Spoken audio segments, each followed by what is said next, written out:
Oh, wait. What? Oh, Yeah, I was just trying to express my appreciation for you. gotcha. Thank you. Yeah, it's nice of you to say. Appreciate that. Thanks, Mike. Yes, sir. Yeah, we all just had heart attacks.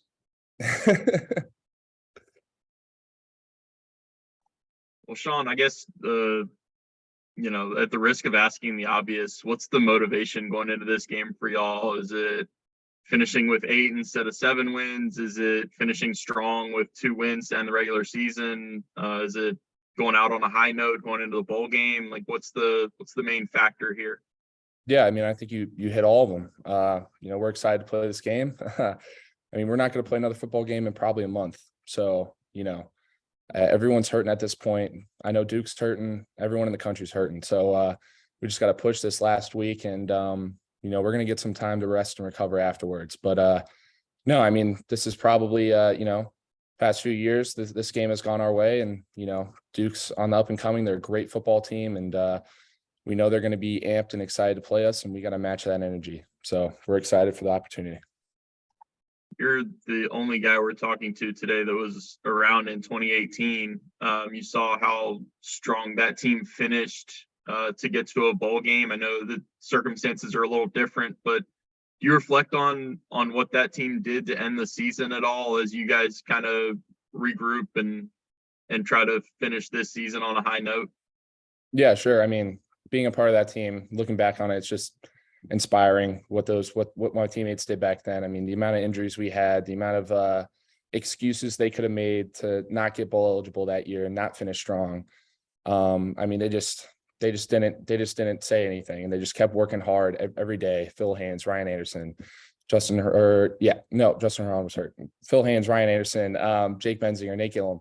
I mean, all those guys were just working their tail off every single day. And as a young guy, they're showing up to work every single day, the same person. They're working hard every single day, and you just take note of that. And hopefully, I'm giving the same message to the younger guys in the room right now, that every day you have to come to work, the same person, same intensity. The sport never gets easy. So,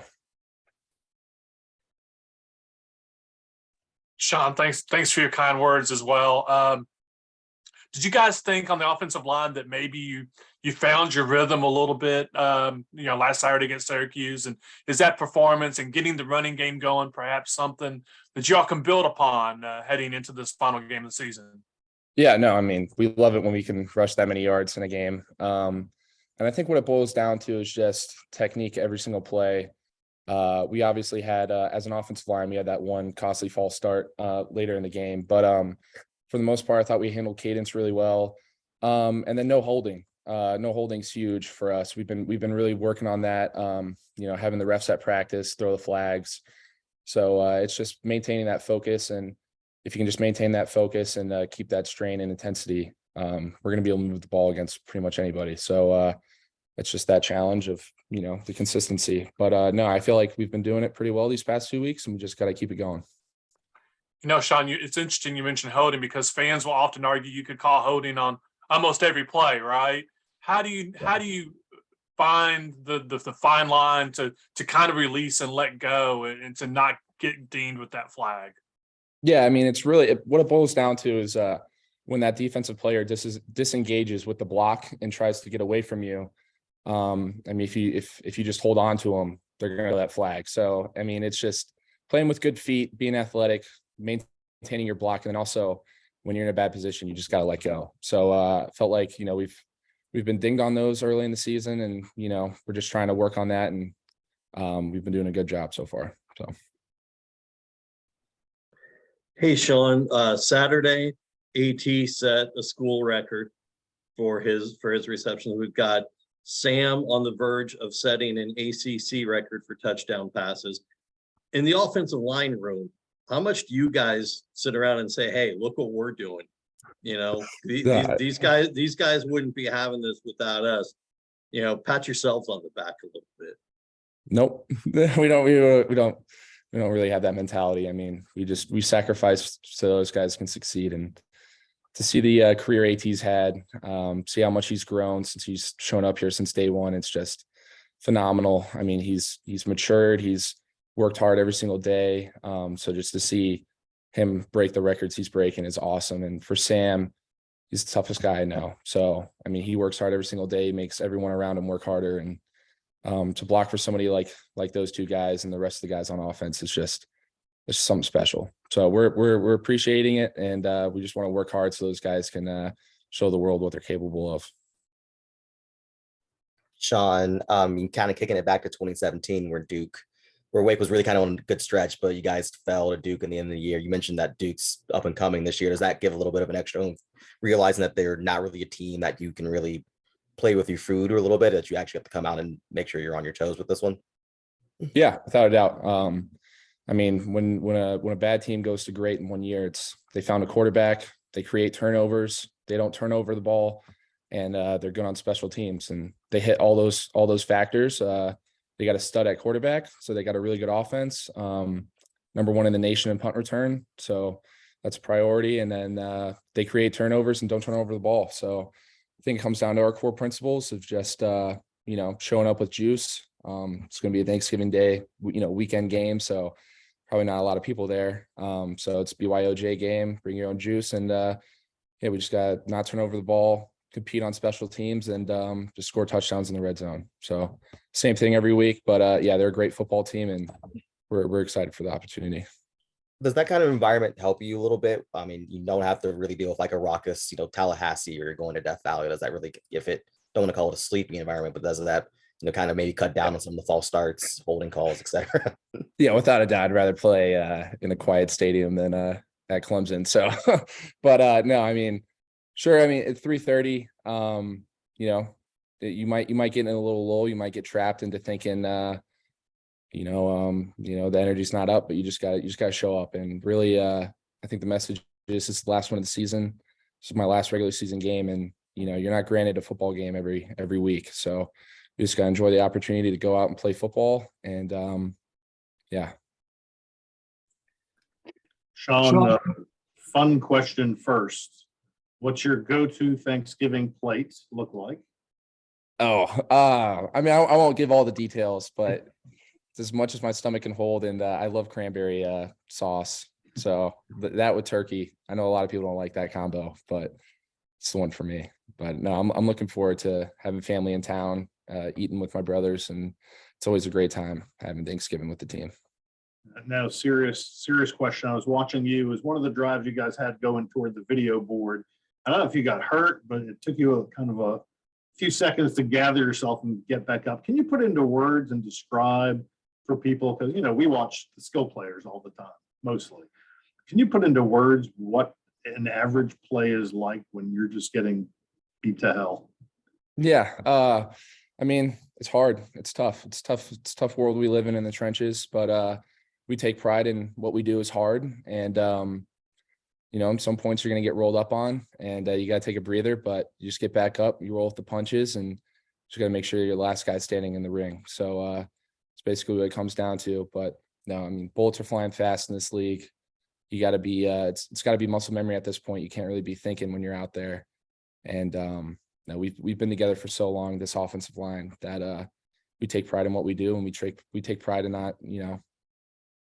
not just being great, but being excellent. So it's a tough world out there, but we take the job serious, and we know what we're getting ourselves into, and we look forward to it.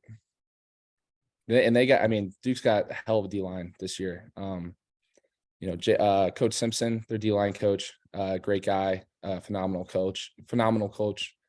And their interior guys are some of the best guys we'll go up against all year. So it's a huge opportunity for us to show the world what we can do, and how serious it's going to be to get the job done.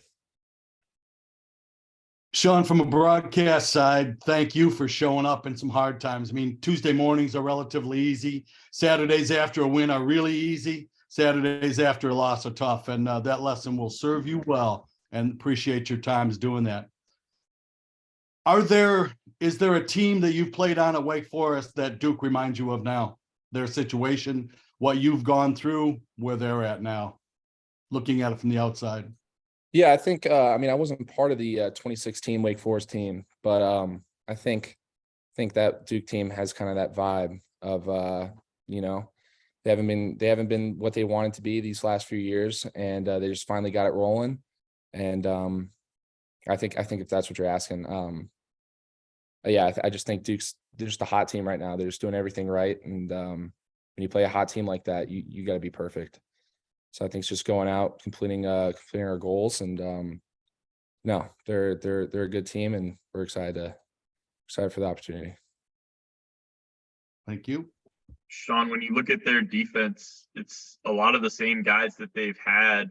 Do you see them playing any different, or is it just the different system that they're being put in better positions? Yeah, I think it's when the records flipped at this point of the year from compared to last year, they definitely got a lot more juice. They're playing for something. And no, those guys have they've done a really good job developing under the new coaches, and Coach Elko, we have experience with him. He's been here, so he's a great coach. But no, I think it's a combination of just coaches and players just playing harder. So should be a great game, and yeah, just looking forward to it. Did you get to know Coach Simpson through Jake at all? Yeah, I met Coach Simpson a couple times. Coach Simpson was the head coach at Buford down at Georgia. So didn't meet him then, but I knew of him. And then, when Jake came here, I got to meet him a couple times when he was the D-line coach for the Falcons. And yeah, he's a great guy. He's a great coach. He's been all over the place, and he's doing great things at Duke. So I respect him, and know how great of a guy he is. You guys all set? All right, thanks, Sean. Thank you, guys. Thanks, Sean.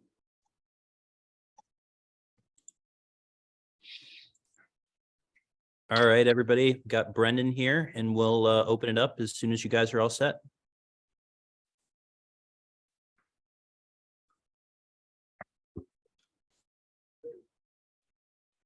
Is it good?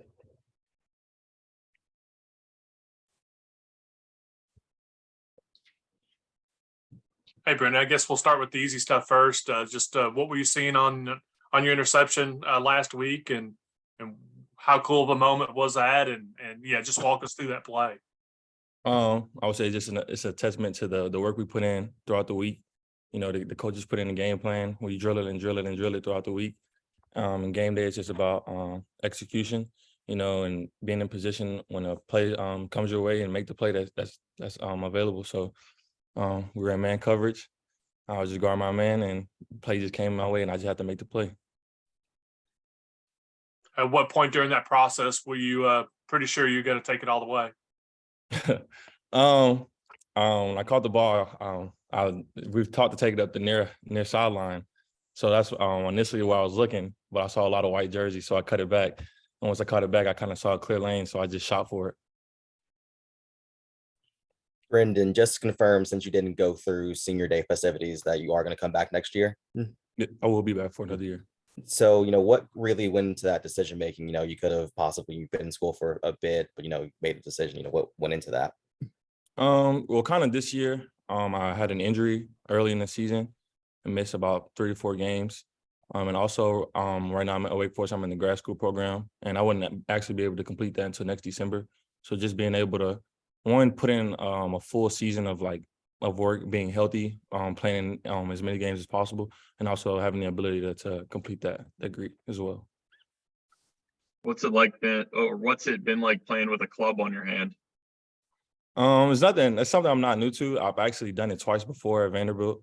I broke my thumb there too as well. So I mean, it's an adjustment because it's something you kind of think about, but it's just about going through the work of preparation and building that confidence back, and just not thinking about it, and having the ability to know that you can still make the tackle and make the play and do your job. So, is it the same thumb that you've broken 3 times? No, this is the other one now. Yeah. So to clarify, it happened twice at Vanderbilt and now once at Wake Forest? Yeah, I've had two previous hand injuries. One at Vanderbilt with the other hand, and then one with this similar hand. So this is nothing new to me. I mean, Brendon, you're talking about you're being banged up. You guys are down Malik for the rest of the regular season, Nick Anderson for the season. You've had to move Evan to Rover. What's been kind of the mentality of the safeties room right now, when it kind of looked like you guys were going 6-7 strong, and now it's 3-4 guys right now? With college football and with football in general, you know, you start getting later into the season and injuries starting to happen, stuff starts to happen, you know, you kind of have that mindset going into especially as what we preach with the younger guys, like always be ready, you know, prepare as if you are the one or you're the two, because you never know when your time is going to be called and you got to be ready for that moment. So, I mean, it's kind of just a next man up mentality, and everybody in the room works hard. We work our butts off. Everybody prepares as if they're the starter or if they're going to play that week. So it's kind of just a next man mentality, and everybody's been ready and stepped up to the occasion.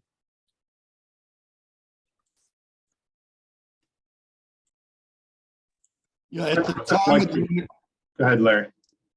at the time of the interception, it seemed like, okay, that's kind of icing on the cake. We're good now. And then as the minutes ticked on, it was like, oh, holy crap. You know, this is really big. What were the feelings inside you as you realized how big that was getting to be? It's just another play, you know, when you're going throughout the game, you try to not get too high or too low.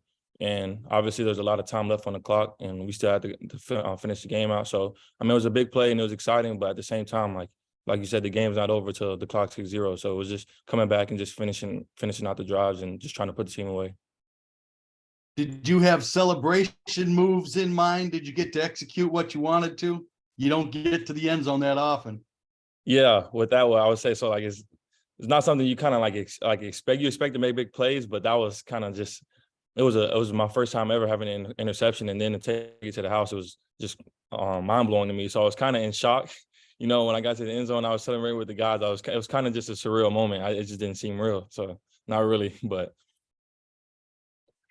Brendon, what's it like to be in the DB room now, knowing that most everybody's back next year and the depth getting Malik and Nick back next year, what that room will be like in the future? It's exciting because like we know that we have yet to be at full strength this whole season, you know. So over the offseason, getting some guys back healthy, getting them back in the mix, and able to produce at our highest level with such a deep safety room, you know, and make the most plays as possible. So I would say looking forward to next year is just getting everybody healthy and actually getting out there and being able to produce our best work with everybody in full strength. So who wears the club better, you or Jamal? I would say I do.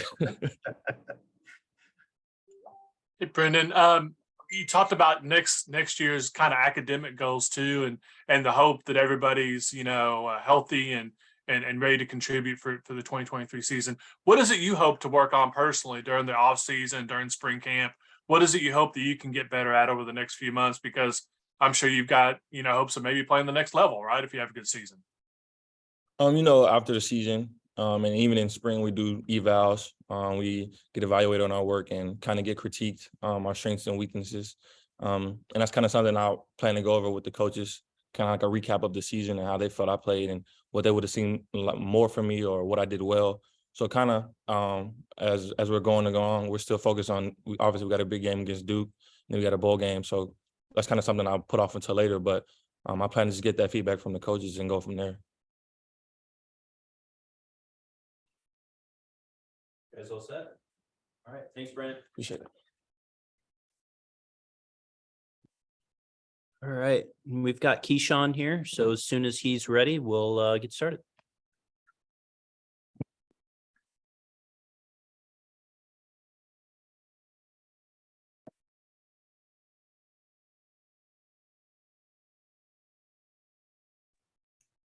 Keyshawn, just to start, I mean, how cathartic was it to catch that touchdown in the end zone? It looked like it was a pretty emotional moment you had, given how the game was going so far. Yeah, it felt good to finally get one. I expected to make the play, and I'm glad Sam had the trust to throw me that contested ball, and he threw a good ball, and I knew the rest was up to me, and I knew that was my first one, so I knew that ball wasn't going nowhere but in my hands regardless of whatever he did. So, and there was a little back and forth between us that whole game, so it did make it pretty emotional. I had to let him know about it a little bit, but yeah, it was a good moment, great moment. It confirmed to us that AT was not the only one that could catch touchdowns on senior night. Yeah. We had we put it off to make sure he had his special night. We chose that he would have all of them, so to make his night more special. So yeah, we gave him some freebies. On a more serious note, with with Maul and Donnie going down, what was the adjustment for you going to the slot full time with Taylor going to the outside? It wasn't much of an adjustment. You know, we both prepare starters at the same position. Taylor knows the outside just as well as he knows the inside. And we also have Jackson Hensley, who's capable of playing. So we know that we were still ready to go at full throttle, regardless of losing even two key components of our offense. It's kind of the first time all year that your depth has really been tested at receiver, isn't it? Yeah, we've been fortunate enough to withstand all the injuries and stay healthy as a group. And hopefully we get those guys back this weekend. But we still showed that we are capable of staying at the same strength regardless of the names that are out there. It's kind of weird being on the field at the same time as Taylor. It's definitely weird. We joke and laugh about it all the time, but you know, it's good to be out there, see a new face next to me. But yeah, it's still smooth. You know, moving on to this week, you know, what have you seen out of the Duke defense? You know, what do you think they're really going to try to test you guys on? They have a strong defense. They're a lot better than they were before. They have a great coaching staff that's coming in there and making great changes and really uplifting their program. And we know their DBs are good players, and we know that they have a good D line, and they're going to try to force us to run the ball, and we're going to have to do that. And, you know, as a receiver group, we just know that we just got to go out there, execute, and do what we do best, and we'll be fine. Sean, at the risk of asking something completely obvious, what's the main motivation for you guys going into this game? Is it finish strong? Is it get 8 wins instead of 7? Go into the bowl game on a high note? Like, where's the drive coming from for this one? Same drive as every week. You know, you just want to go 1-0. 1-0 each week. It's the last game. It's the last game for some people that we ever play with. It's the last game that maybe we have as this full strength of a team. So, you know, there's nothing more important than 1-0, especially this one. So, yeah. On a slightly unrelated note, where did you get the off-white cleats? Yeah, I had those made in the off season. A guy customized those for me. That was one of my key features of work in the off season, was to get those done. Yeah. Appreciate you noticed that. It's been a talk, at least from my friends, of just like someone wearing some off-whites. I'm like, yeah, I think so.